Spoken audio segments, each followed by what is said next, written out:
I met Owen Wade in college, and we started dating after graduation. My paycheck after graduation was pretty slim. I was barely getting by, and the best I could afford was renting a place in a half-finished building. Owen and I worked at the same company, and he'd drive me home after work every day. He'd always get me a little something on holidays, and even if he couldn't swing that, he'd at least take me out for tacos. I grew up without parents, money, or connections, just grandma to lean on.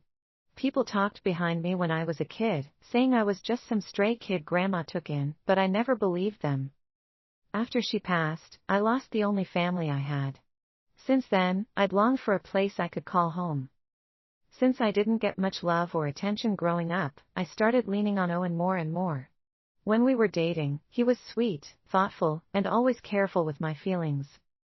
He never judged my family or where I came from. I was young then and mistook that basic kindness for love. When he proposed, he promised me we'd have a happy future, and I was thrilled to marry him. But after we got engaged, his relatives started whispering in his mother, Mildred Manning's ear. They called me a gold digger trying to marry up and a nobody with a sketchy past. Some even hinted I might have some infectious illness and pushed for me to get a checkup before the wedding. I sighed, deciding to take it all in silence for Owen's sake. When the results came in, I found out he had congenital necrospermia, which meant he couldn't father children, and there was no cure. I cherished our relationship and loved him deeply, so I kept it a secret to spare his feelings. I wanted us to have a good life together. Back then, I believed that as long as we loved each other, it didn't matter if we couldn't have kids. If we really wanted a family, we could always adopt. But while I thought that way, others didn't. After Owen and I married, Mildred kept making things tough for me. She started by pressuring me to quit my job, have kids, and be a housewife. I pushed back at first, but then Owen got on board, asking me to do the same. Besides, he started treating me even better and promised he'd bring in the money while I just kicked back at home. I bought into all his sweet talk, quit my job, and became a housewife. I never expected that after getting married, I'd be hit with an endless cycle of frustration and heartache. Every morning, I woke up early to make breakfast. After everyone had eaten, I would do the laundry, mop the floors, and wash the dishes. One morning, just as I finished cleaning and heading to my room, Mildred threw a basin of underwear at me. It wasn't the first time she expected me to wash her intimates. I sighed and said, "Underwear is personal, Mildred. You really should be washing that yourself." She was texting someone on WhatsApp to come over for a card game. She looked up and glared at me. "If I tell you to wash it, just do it. Why are you making such a big deal?" I refused. I dumped the basin in the bathroom and went back to my room to change the sheets. Mildred started yelling from the living room, "Oh, you think you're something now? Do you think Owen married you so he could treat you like a queen? Go and take a good look in the mirror. You actually think you're a swan, huh? Get out now and wash those, or I'll call Owen back to put you in your place." I couldn't take it anymore. "I married into your family, Mildred, but I'm not your maid. I didn't take a single cent from your family when I married Owen. If you want a maid, why don't you hire one?" I stormed off to my room and slammed the door behind me. Then, I threw myself on the bed and cried into the sheets. Mildred wasted no time playing the victim. She called Owen, sobbing as she spun the story in her favor. When Owen came home, he yanked me off the bed. "Paige, apologize to Mom." He always took her side, every single time we argued. Why should I apologize? What did I do wrong? She's the one picking on me, and you're still telling me to apologize. I wiped my tears and turned my back on him. Mildred marched into our room, her words hitting hard. "I told you not to marry her, didn't I? And now look, it's barely been any time since the wedding, and she's already trying to walk all over me." Owen shoved her out and said, "Enough, Mom. You've said enough. I'll take care of it." Then, he grabbed a tissue and wiped my tears away, saying, "You know Mom's getting up there in age, Paige, and with her heart condition, she can't handle all this stress. You're always understanding, shouldn't you be the bigger person here? Go apologize to her, okay?" He took advantage of my softer side, knowing I wouldn't stay mad at Mildred. With his smooth talking, he had me going to apologize to her. What he didn't see was that the more I gave in, the more Mildred trampled over me. One night, my period started in the middle of the night, leaving stains on the sheets and my pajamas. I got up, stripped off my pajamas, and tossed them and the sheets in the bathroom, figuring it was too late to deal with it. I decided to wash them in the morning. But the next morning, I was yanked out of sleep by Mildred's yelling. She didn't even knock. She barged in and threw the stained sheets right at my head. "Get up and clean this. How can you be this gross?" she barked. A sharp pain twisted in my stomach, and I explained, "I've got bad cramps, Mildred. Let me rest for a bit, and I'll take care of it." But she was relentless, pulling me like she'd completely lost it. "You're talking about cramps? Seriously? You've been married forever and still aren't pregnant." Mildred ripped my blanket off the bed and tossed it on the floor. I only had one set of pajamas, which were stained, so I was left with nothing on. I crossed my arm over my chest and grabbed my blanket, feeling like she'd just crushed whatever dignity I had left. My voice turned cold as I said, "I'll get dressed and wash them, but please get out. Now." Luckily, Mildred's phone happened to ring from her room, interrupting what could have turned into a full-blown argument. She had invited her relatives and friends over again for a card game. I was out on the balcony, hanging up laundry, but I could still hear their chatter buzzing like a swarm of bees. "Your daughter-in-law still hasn't gotten pregnant?" "Who knows? Nothing's happened." "Maybe she's infertile?" "Exactly. My daughter got pregnant right after she married, and her baby's over a year old now. Maybe you should try some remedies or something?" Mildred rolled her eyes at me and taunted, "Well, looks like she's just some barren woman with nothing to offer." What kind of mother-in-law would crack such jokes? I couldn't take it anymore. I went into my room and tried calling Owen, but he didn't answer, no matter how many times I tried. When he finally came home that evening, Mildred dragged him into her room, muttering about who knows what. Later, Owen came into our room. I wanted to talk to him, but he was glued to his phone, typing away nonstop. I reached for his phone. "Quit being ridiculous." "I'm working," he muttered, looking flustered. I was taken aback. "What kind of work has you this busy, even after you get home? Do you think money just falls from the sky? Every penny in this house comes from the hard work I put in. And you? All you do is spend money. You can't even take care of my mom properly." I couldn't believe what I was hearing. "What money of yours have I spent? Other than the groceries and the essentials, what else is there? Mildred picks on me every single day, and now you're saying I didn't look after her." "I'm done. I'm not arguing with you," Owen said, turning his back and going to sleep. I cried quietly, not getting a single wink of sleep that night. After that, I pretended not to hear it whenever Mildred gave me a hard time. I stopped complaining to Owen, too. It wasn't worth it since he never had my back.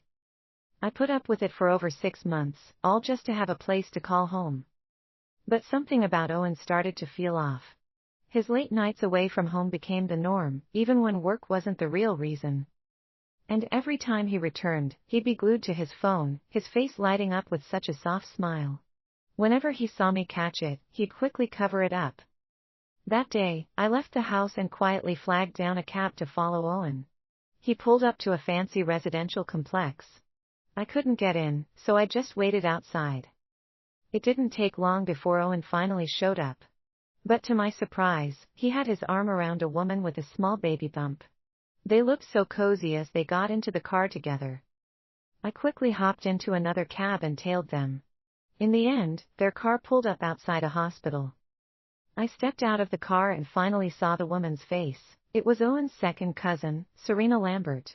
But I couldn't make sense of it. Why would Owen be with her at a prenatal checkup? I was just about to head into the hospital to figure things out when my phone went off. I checked the screen and saw a call from the police station. "Hello, is this Paige Zeller?" an officer asked. "Yes, this is Paige. What's this about?" "After going over your recent medical examination report, we found that your blood type matches a missing girl's. She's been gone for years, and the match is 99%. Do you have time to visit and discuss this?" My heart skipped a beat. I pushed thoughts of Owen and Serena aside and headed straight for the police station. Before Grandma passed away, she told me we weren't related by blood. She found me on her way home from the city, where she'd gone to get medicine. She didn't have anyone else, so she brought me home. Grandma also gave me a pendant. She said it was around my neck when she found me, and it could help prove my identity if I ever found my birth parents. They'd definitely recognize it. When I got to the police station, I handed the pendant to the officer and explained about it. A little while later, a fancy car pulled up outside. Then, a well-dressed, plump woman got out. As soon as she saw the pendant, she hugged me and started to cry. "I'm your mom, Ellie." "Oh, my dear Ellie," she cried. So, my real name was Ellie. Tears filled my eyes, and I hugged her tight.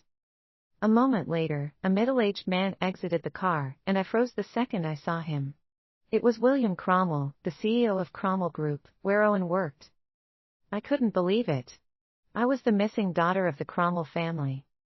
Mom told me that I went off to play one day when I was little and never returned. They searched for me for years but couldn't find me. Grandma and I had been living in a small, secluded village. Back then, with limited means of communication, it was nearly impossible to track my whereabouts. After Grandma passed away, I moved to the city, working part-time while finishing college. Mom and Dad wanted me to come home with them, but I told them I was married and needed to head back first to tell Owen the big news and bring him along. Mom was fine with that. She gave me her contact info and their address before dropping me off at my apartment. I walked home, buzzing with excitement while picturing the look on Owen's face when I surprised him with the news. But as I reached the door, I heard voices from inside, and the words hit me like a knife twisting in my chest. "Just signed the agreement already." Mildred's voice rang out from inside. "How am I supposed to tell her, Mom? What if she won't let me go? What are you so afraid of? You're the only son in the Wade family, the one we're counting on to keep the name going. And besides, you've already got Rena pregnant. Are you seriously not going to make it official?" Mildred snapped.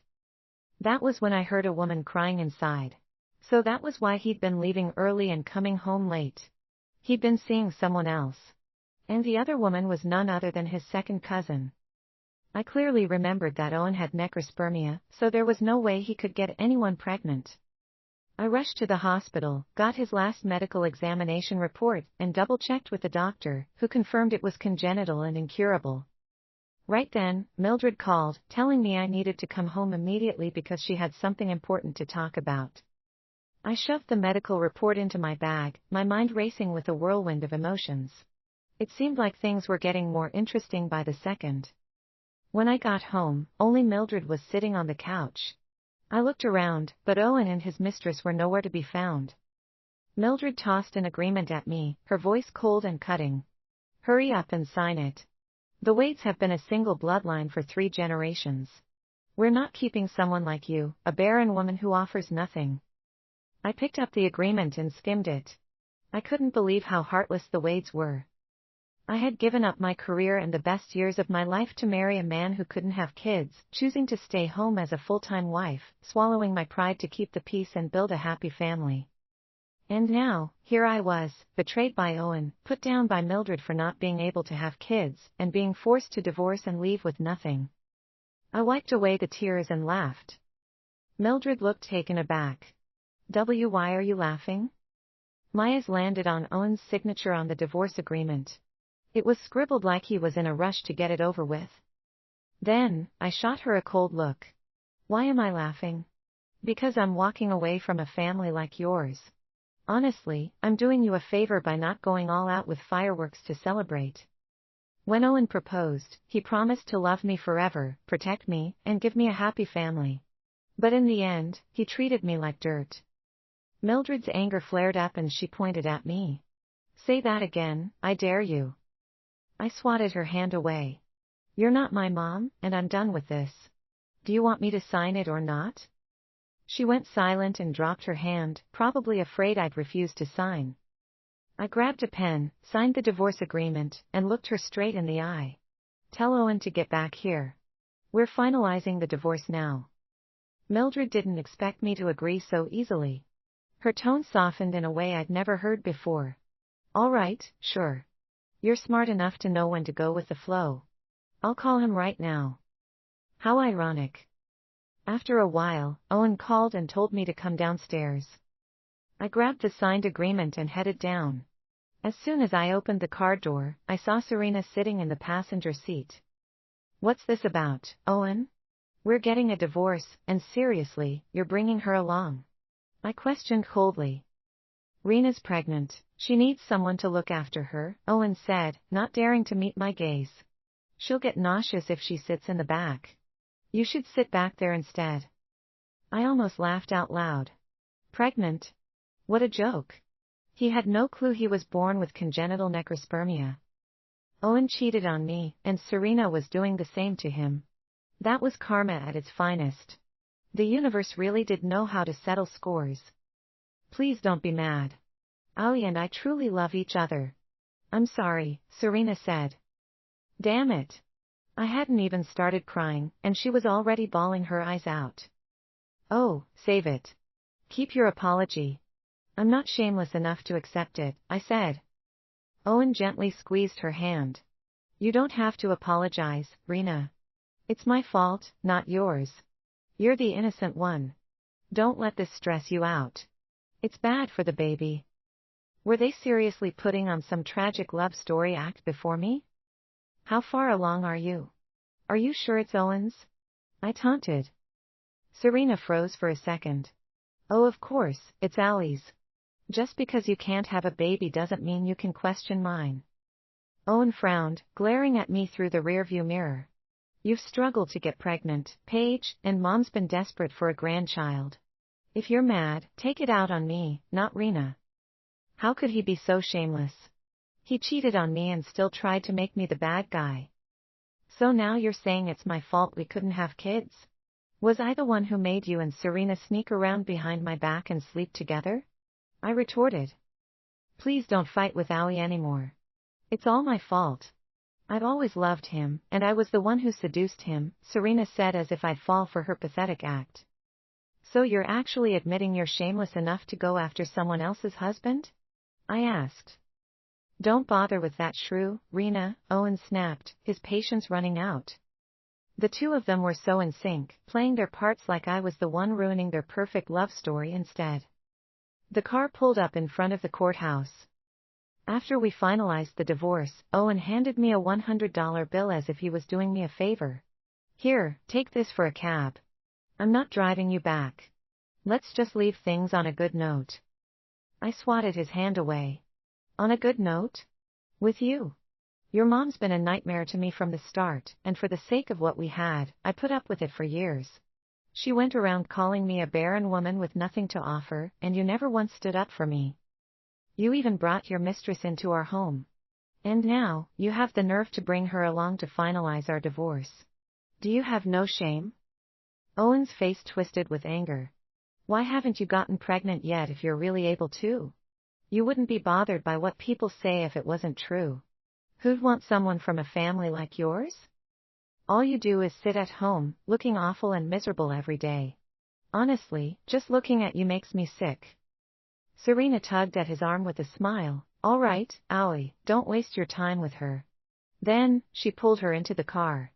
I swallowed my anger and called Mom to let her know I was fine. Then, I took a cab home and got a good night's sleep. The next day, I filled Mom and Dad in on everything. Dad was so furious that he slammed his hand on the table. Get the car, Alex. How dare he stomp all over Ellie like that? I quickly stopped him. Let me handle this, Dad. I'd barely finished speaking when my phone buzzed with an incoming call. It was from an unknown number. I stepped outside to take it, only to be met with a sharp, biting voice on the other end. Is this Paige Zeller? It's Serena. I just moved into Aoi's place. Look, I don't want to be the bad guy, so why don't you come by and grab your stuff when you have a chance? I know starting over with nothing must be hard. You could sell some of your belongings and scrape together enough for a cheap apartment in a low-end neighborhood. I laughed out of frustration and said, it's fine. Owen bought those things, and since I was forced to leave everything behind in the divorce, they belonged to him. Well, if that's the case, let me cut to the chase, she said. Owie and I are getting married soon, so I hope you won't reach out to him again. I'm sure you don't want to be the kind of woman who clings to someone else's husband and gets called a homewrecker, right, Ms. Zeller? And with that, she hung up. After saying all that with zero shame, she actually went ahead and blocked me. Just then, a new message from Mildred popped up in the family WhatsApp group. Owen and Rena are getting married next month, and she's pregnant. I'm going to be a grandma soon. She was practically bursting with excitement. Lucky for her, I hadn't left the family group yet. I had a big surprise of my own to share.